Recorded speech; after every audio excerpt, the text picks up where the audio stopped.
మనం మనం ఒకటే అంటే పోన్లేరా ఏదో చేశాడు అంటాడు. ఆ సంతోషం సభలో మగపెళ్లి వారికి ఆడపెళ్లి వారికి కలిగి మనందరం ఒకటే అన్న భావన రావాలి. అందుకే ఇక ఆ తర్వాత మంత్రం ఉండదు, వేడుకగా పోసుకుంటారు, సంతోషంగా పోసుకుంటారు. అప్పుడు ఇటువైపు పిల్లవైపు బంధువులు అటువైపు పిల్లాడి వైపు బంధువులు వచ్చి పోసై పోసై అని వీళ్ళు అంటారు, రే నువ్వు పోసై అని వాళ్ళు అంటారు. ఏదో ఈయన ఆవిడ మీద పోస్తాడు, ఆవిడ ఈయన మీద పోస్తుంది, అందరూ పెద్ద ఏదో కోలాహలం. ఈ పోయడంలో ఆయన కొంచెం పొడుగైన వాడు అనుకోండి పెళ్లి కొడుకు, చటుక్కున ఆయనకి చేతులు కాస్త పొడుగ్గా ఉన్నాయనుకోండి, ఆయన ఇలా దూరంగా కూర్చుని ఆవిడ మీద పోసేసి తాను ఇలా కూర్చుంటాడు. పాపం ఆవిడ ఇంత పొడుగైన చేతులు కావు, ఈ బియ్యం తీసుకుని ఇలా పోద్దామంటే ఆయన తల అంతదు, కొంచెం సిగ్గుపడి ఊరుకుంటుంది ఎలా అని. అప్పుడు పెళ్లి కొడుకు తండ్రి పక్కపక్క నవ్వి మీసం మెలియకూడదు, వీధికి మీదకి వచ్చి మెడ పట్టి పెళ్లి కొడుకుని ఉంచి పోయించుకోరా కోడలతో అనాలి.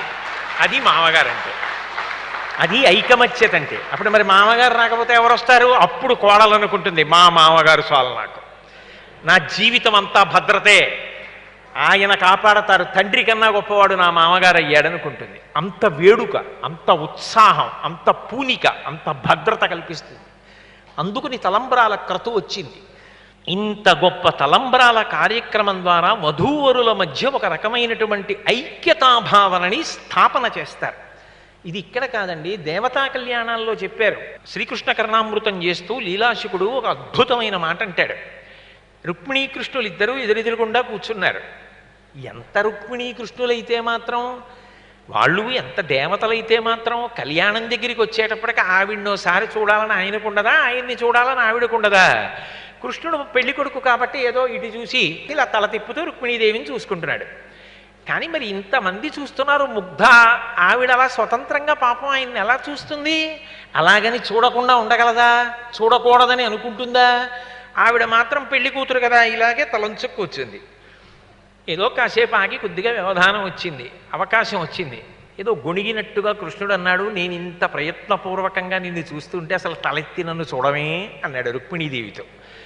ఆవిడంది, మీరు మగవారు కనుక స్వేచ్ఛగా నన్ను చూస్తున్నారు, నాకు మాత్రం మిమ్మల్ని చూడాలని ఉండదా? ఏదో సిగ్గుపడినట్టుగా తలంచుకు కూర్చున్నది ఎందుకంటే మీ ప్రతిబింబం నా పథకంలో పడుతోంది, నేను చూస్తున్నది మిమ్మల్ని. అంటే అంత ఐకమత్యం, ఆ ఆప్యాయత వాళ్ళిద్దరి మధ్య సిద్ధించాలి. దానికోసం తలంబ్రాల ఘట్టం. అంతేకాదు వాళ్ళ అభ్యున్నతి కోసం ఈ మూడు విషయాల్ని ప్రధానంగా తలంబ్రాలలో ప్రతిపాదన చేస్తారు. ఏవి పోసుకోవాలో అవి పోసుకోవాలి. బియ్యం పోసుకుంటారు, పువ్వులు పోసుకుంటారు, ముత్యాలు పోసుకుంటారు. ఆ ముత్యాల తలంబ్రాలు సీతారాములు పోసుకుంటుంటే ఎంత అందంగా ఉంటుందో వర్ణించారు శంకరాచార్యుల వారు. అటువంటి తలంబ్రాల ఘట్టం. అలాగే సుముహూర్తము అని. సుముహూర్తము అంటే తారాబలం, చంద్రబలం, లగ్నబలం మూడిటిని చూసి వధూవరుల యందు భావనా సమైక్యత కలగడం కోసం, అదేవిధంగా ఇద్దరూ కూడా జీవితంలో అభ్యున్నతిని పొందడానికి మొట్టమొదటిసారి ఒకరిని ఒకరు ఏ సమయంలో చూసుకోవాలి అన్నది లెక్క కడతారు. ఆ లెక్క కట్టడానికి జ్యోతిష శాస్త్రాన్ని ఆధారం చేసుకొని అనేక ప్రమాణములు తీసుకుంటారు. ఏదో కను రెప్ప ఇలా పడిందనుకోండి దాన్ని నిమేషము అంటారు. అలా 18 మాటలు పడిందనుకోండి కాష్ఠ అంటారు. 30 కాష్టలు అయ్యాయనుకోండి ఒక కళ అంటారు. 30 కళలు అయ్యాయనుకోండి ఒక ముహూర్తము అంటారు. ఒక ముహూర్తంలో తారాబలం, చంద్రబలం, లగ్నబలం మూడు ఇద్దరికి సరిపోయేటటువంటి కాలము ఎంతసేపు ఉంటుందో అంతసేపట్లో దాన్ని లెక్క కట్టి తీసుకొచ్చి సుముహూర్తం అంటారు. ఆ సుముహూర్త కాలమునందు చెయ్యవలసిన పని ఏమిటి అంటే, ప్రధానంగా శుభముహూర్తానికి ఒకరి కన్నులలోకి ఒకరు చూసుకోవాలి. నిజానికి సుముహూర్త కాలమునందు ప్రధానమైనది ఏది అంటే చూసుకోవడమే సుముహూర్తం. ఎందుకనంటే వరుడు కూడా ఇదే అడుగుతాడు. కన్యా నిరీక్షణ ముహూర్త సుముహూర్తో స్థితి అనుగృహ్ణంతు అంటాడు సభని ఉద్దేశించి మాట్లాడుతూ. నేను ఈ సుముహూర్తంలో మధ్యలో తెర దించేశారు, అందుకే తెరెత్తేయకూడదు, తెర దించేయాలి. అందుకే పట్టుకునేటప్పుడు కూడా ఆడపెళ్లి వారి వైపు నుంచి సంప్రదాయం తెలిసున్న వాళ్ళు ముగ్గురు పట్టుకుంటారు, మగపెళ్లి వారి వైపు నుంచి ఇద్దరు పట్టుకుంటారు. తప్ప మధ్యలో ఉన్న వస్త్రాన్ని ఎవరు పడితే వాళ్ళు సంప్రదాయం తెలియని వాళ్ళు పట్టుకోరు. ఆ మర్యాద తెలిసిన వాళ్ళు పట్టుకుంటారు. దాని మీద స్వస్తిక్ మార్క్ వేస్తారు.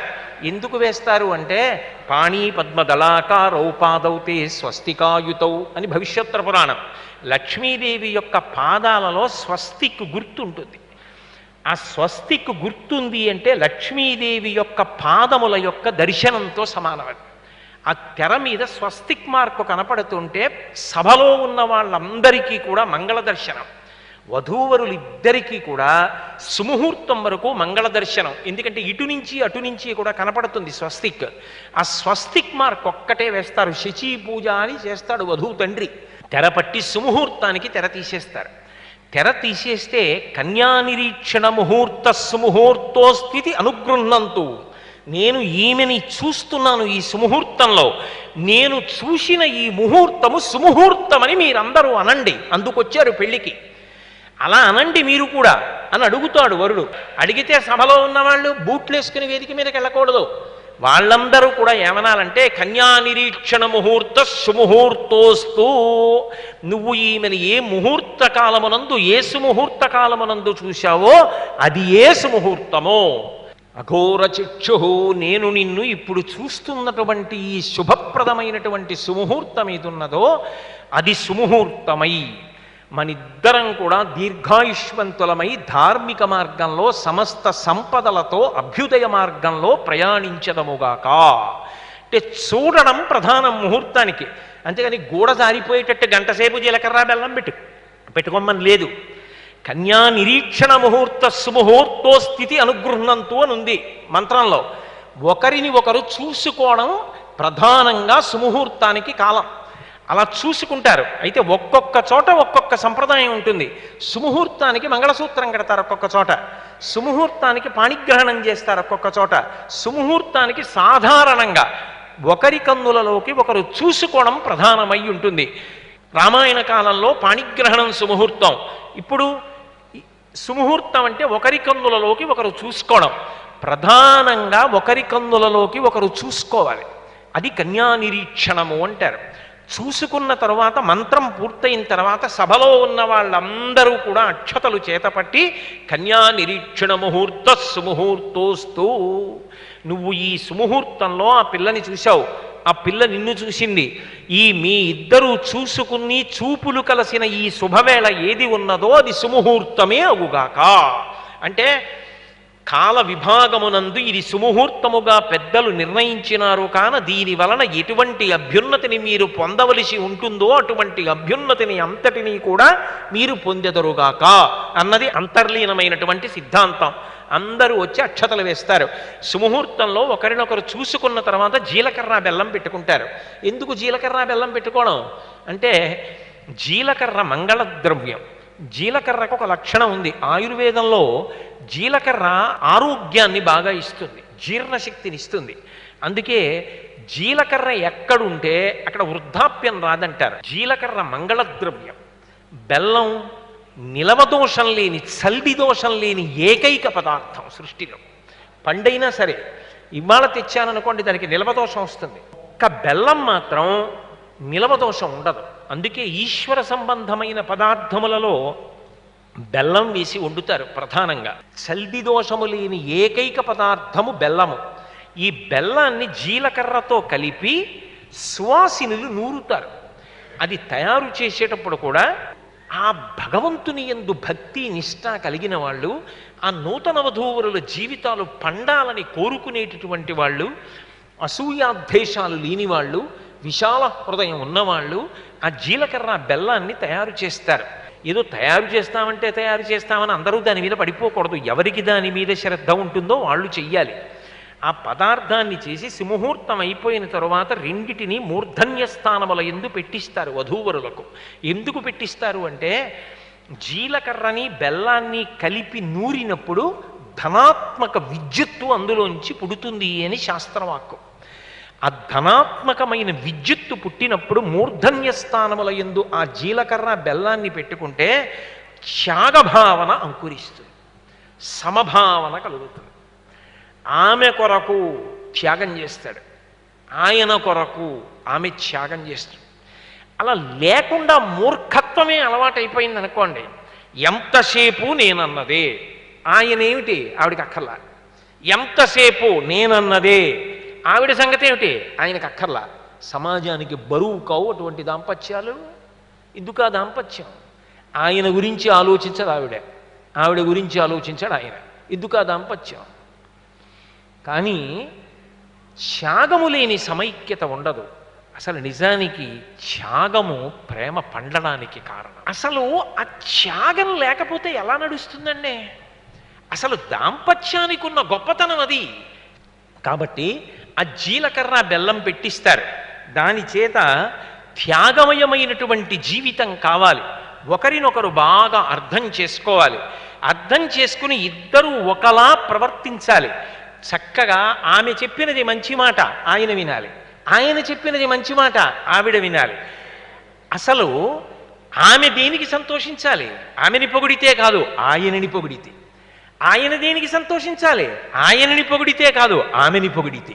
శ్రీగుణరత్న కోశం చేస్తూ పరాశర భట్టర్లు అంటారు, ఇద్దరూ ఎంత గొప్పగా బ్రతకాలి దంపతులంటే తీగ చెట్టులా బ్రతకాలన్నారు.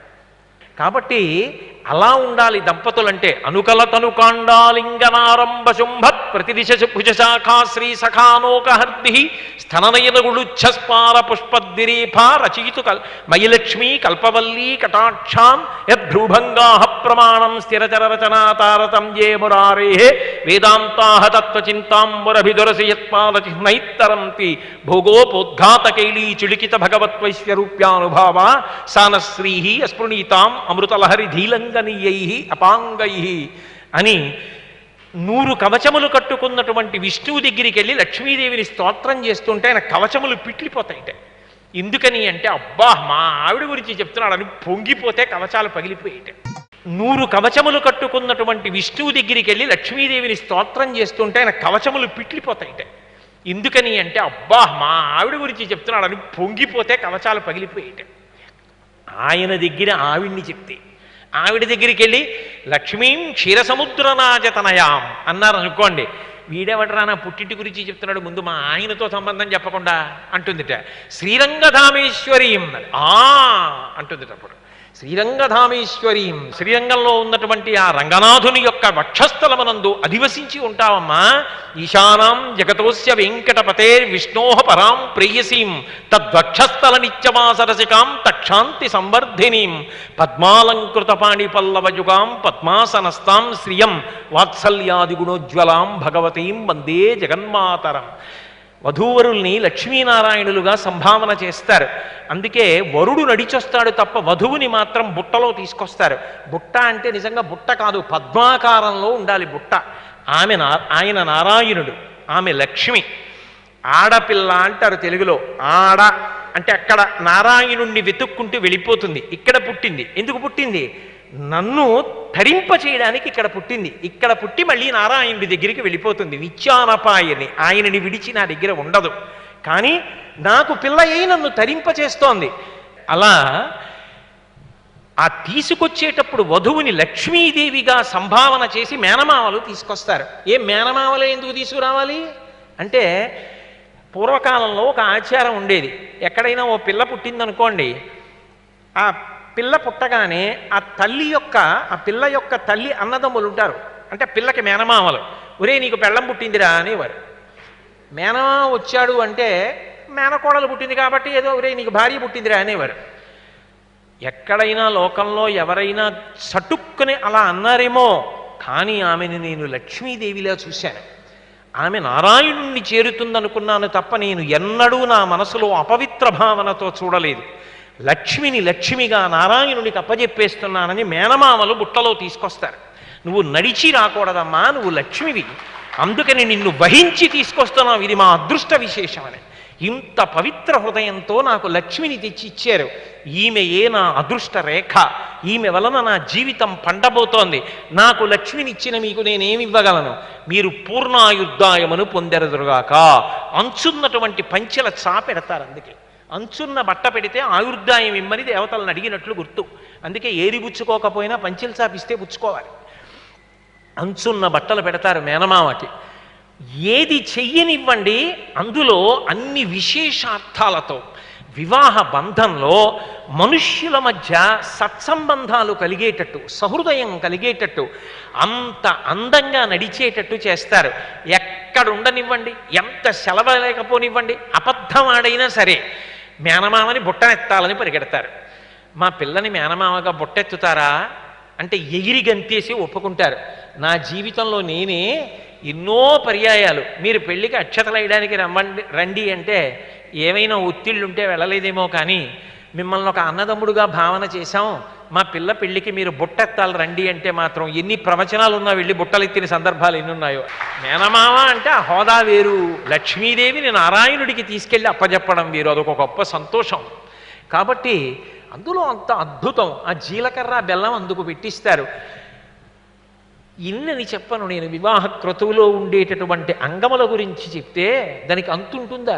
లాజహోమం చేయిస్తారు.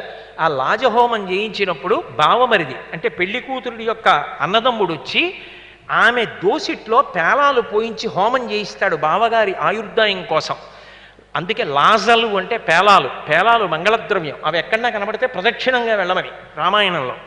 అంత మంగళద్రవ్యాన్ని అక్క చెల్లెలు దోసిట్లో పోసి హోమం చేయిస్తాడు బావగారి ఆయుర్దాయం కోసం. అందుకే బావమరిది బ్రతకగూడుతాడు అని ఒక సామెత లోకంలో.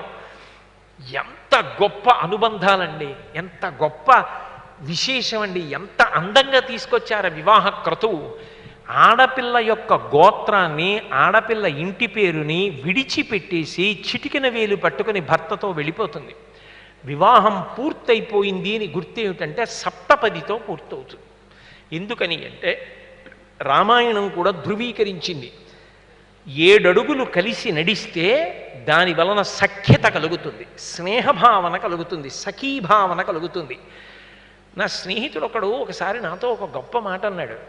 నువ్వు ఏమైనా చెప్పు కానీ కోటేశ్వరరావు, పరమేశ్వరుడిచ్చిన అపురూపమైన స్నేహితురాలు భార్య అన్నాడు. ఎంత గొప్ప మాట అన్నావురా, వేద హృదయాన్ని అందుకు చెప్పావురా అనుకున్నాను. 7 అడుగులు నడిచేది ఎందుకు అంటే ఆ సఖీభావన కోసం. మంత్రముల ద్వారా అడుగుతారు. మొట్టమొదటి అడుగు వేసినప్పుడు ఒక మాట అడుగుతాడు, నాకు నీకు ఎక్కడకు వెళ్ళినా మనిద్దరికీ కూడా అన్నము ఐశ్వర్యము విష్ణువు యొక్క అనుగ్రహము చేత పుష్కళముగా లభించుగాక. 2వ అడుగు వేస్తాడు. వేసి అంటాడు, ఈ అన్నము ఐశ్వర్యము అనుభవించినటువంటి మనకు శారీరకమైన బలము ఆరోగ్యము తేజస్సు కలుగుగాక. 3వ అడుగు వేస్తాడు.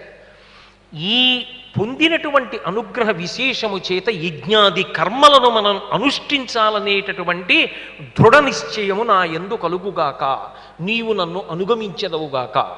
4వ అడుగు వేస్తాడు.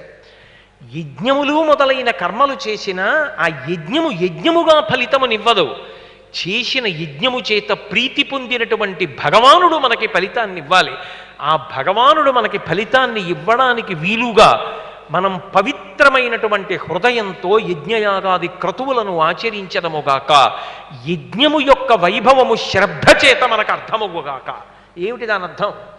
యజ్ఞము చేస్తే ఇహమునందు కోరికలు తీరుతాయి. సంతానం కలగలేదు, దశరథ మహారాజు గారు యజ్ఞం చేశాడు, సంతానాన్ని పొందాడు.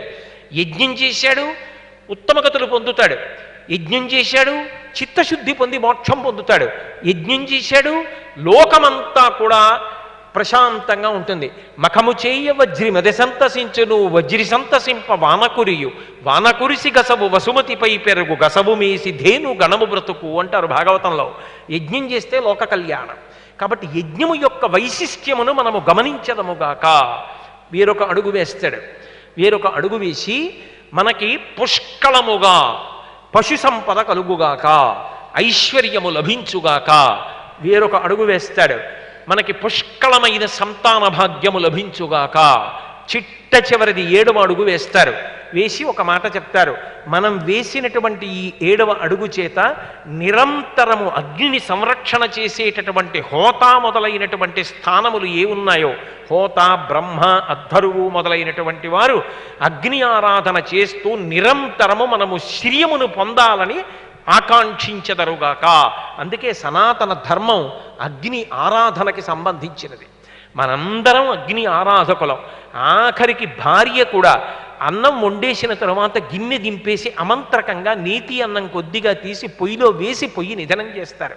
అగ్ని ఆరాధనతో మొదలుపెట్టి శ్రియమిచ్చేత్ హుతాశన, చిట్ట చివరికి అగ్ని ఆరాధన చేసి చేసి చేసి చేసి శరీరం పడిపోతే కొడుకు, ఈయన బ్రతికున్నంత కాలం అగ్నిని నిన్ను ఆరాధించాడు, ఇప్పుడు ఇక ఈ శరీరము కదలదు, మా తండ్రి శరీరాన్నే సమిధగా నీలో వేసేస్తున్నా, కాల్చి కాల్చక ఇబ్బంది పెట్టకుండా భగ్గున కాల్చి ఈయన శరీరాన్ని పంచభూతాల్లో కలపమని ప్రార్థన చేసి అగ్ని యందు సమర్పిస్తాడు. సనాతన ధర్మము అగ్ని ఆరాధన ప్రధానముగా కలిగినది. అటువంటి అగ్నికి ప్రదక్షిణం చేస్తారు. అద్భుతమైన విశేషం ఏమిటంటే శేషహోమాలని చేస్తారు. ఆ శేషహోమాలు చేసేటప్పుడు భార్య వంక తిరిగి భర్త ఒక మాట అడుగుతాడు, నీవు 10 మంది కొడుకులను కనిదవుగాక, నేను 11వ కుమారుడను గుదునుగాక అంటాడు. ఏమిటి దాని అర్థం? ఆయన 11వ కొడుకు అవడం ఏమిటి అంటే, నా వలన నీకు 10 మంది కుమారులు పుడతారు, వాళ్ళు పెరిగి పెద్దవాళ్ళు అవుతుంటారు, నువ్వు నూతి పళ్ళెం మీదకి తీసుకెళ్ళి ఈ 10 మందికి స్నానం చేయిస్తావు. 10వ వాడికి స్నానం చేయించేటప్పటికి మొదటివాడు ఒంటి మీద దుమ్మోసుకుంటాడు, మళ్ళీ వాడిని తీసుకొచ్చి పిర్ర మీద ఒక్కటి కొట్టి మళ్ళీ స్నానం చేయిస్తావు. 10 మందికి బట్టలేస్తావు, 10 మందికి అన్నం పెడతావు, దగ్గొస్తున్న వాడికి నువ్వులు గుండయ్యవు, బాగా పడిశం పెట్టిన వాడికి సలవ చేసేది వెయ్యవు. అంత జాగ్రత్తగా ఓర్పుతో పెంచి పెద్ద చేస్తావు. 10 మంది ప్రయోజకులు అయ్యారు. సహస్రచంద్ర దర్శనోత్సవాలు నాకు అవుతున్నప్పుడు 10 మంది కొడుకులు, కోడళ్ళు, మనవలు అందరూ వస్తారు. అందరం కలిసి భోజనం చేస్తుంటాం. అందరూ నవ్వుకుంటూ సంతోషంగా ఉండగా నేను 8వ వాడి వంక తిరిగి ఒరే అలా కాదురా ఇలా చెయ్యి అంటాను. వెంటనే పెద్దవాడు అంటాడు, నాన్నగారండి ఇంకా ఎందుకండి మీకు ఇవన్నీ, మేం చేసుకోలేము, మీరు హాయిగా కృష్ణారామ అనుకోండి అంటాడు. పెద్ద ఆయనకి కోపం వచ్చి మూతి పడుచుకొని వెళ్ళి గవాక్షంలో కూర్చుంటాడు. ఆ తర్వాత ఏదో పిల్లలందరూ కాసేపు కూర్చుని మాట్లాడుకుందాం, 2వ కోడలు పాట పాడుతుంది, 3వ కోడలు వీణ వాయిస్తుంది, 4వ కోడలు వేణు వాయిస్తుంది అనుకున్నారు. ఓ మనవడు నృత్యం చేస్తాడనుకున్నారు. పెద్ద ఆయనకి కోపం వచ్చి గవాక్షంలో కూర్చున్నాడు. అయ్యో చటుక్కునన్నానే, నాన్నగారండి ఎందుకండి మీకు ఈ వయస్సులో ఇవన్నీ, మేము చూసుకోలేమా అన్నాము, నాన్నగారికి కోపం వచ్చిందేమో, దగ్గరికి వెళ్ళడానికి భయం అని కొడుకులు, కోడళ్ళు, మనవలు చిన్న బుచ్చు కూర్చున్నారు. ఇప్పుడు వాళ్ళలా మూతి ముడిచి కూర్చున్నారని నువ్వు కూడా మూర్ఖుడు అని చెప్పి నన్ను వదిలేకే, చిన్నప్పుడు 10 మంది పిల్లల్ని ఎంత ప్రేమతో లాలించి పోషించి తప్పులు చేస్తే క్షమించి భరించి పెంచావో, అలా ఆ వయస్సులో నన్ను వదిలిపెట్టకుండా దగ్గరికి వచ్చి చపోదురు బడాయ్, మీరే కదా వీళ్ళని ఇంత కష్టపడి పెంచి పెద్ద చేస్తూ ఎప్పటికి పెద్దవాళ్ళు అవుతారో, ఎప్పటికి ప్రయోజకులు అవుతారో నేను చెప్పవలసిన అవసరం లేకుండా, నాన్నగారండి మీకు ఎందుకండి, హాయిగా మీరు రామాయణ భాగవతాలు చదువుకోండి అనే రోజు ఎప్పుడు వస్తుందోనే అన్నారా లేదా? ఇప్పుడు వాళ్ళు అన్నది అదేనా? మీరు కోరిన ప్రార్థన భగవంతుడు మన్నించాడా? దానికి ఎందుకండి మూతి ముడుచుకుంటారు సంతోషించక, చాలండి రండి అని నన్ను చెయ్యి పట్టుకుని మళ్ళీ తీసుకెళ్ళి ఇల్లు సంతోషంగా ఉండేటట్టుగా 10 మంది పిల్లల్ని పెంచిన అనుభవంతో వృద్ధుడనైపోయి మూర్ఖత్వానికి పోయిన నన్ను 11వ పిల్లాళ్ళ లాలించు తప్ప మూర్ఖత్వం అని నన్ను వదిలేకు సుమా, ఏమైపోతాను, నన్ను 11వ కుమారుణ్ణి చేసుకో అంటాడు.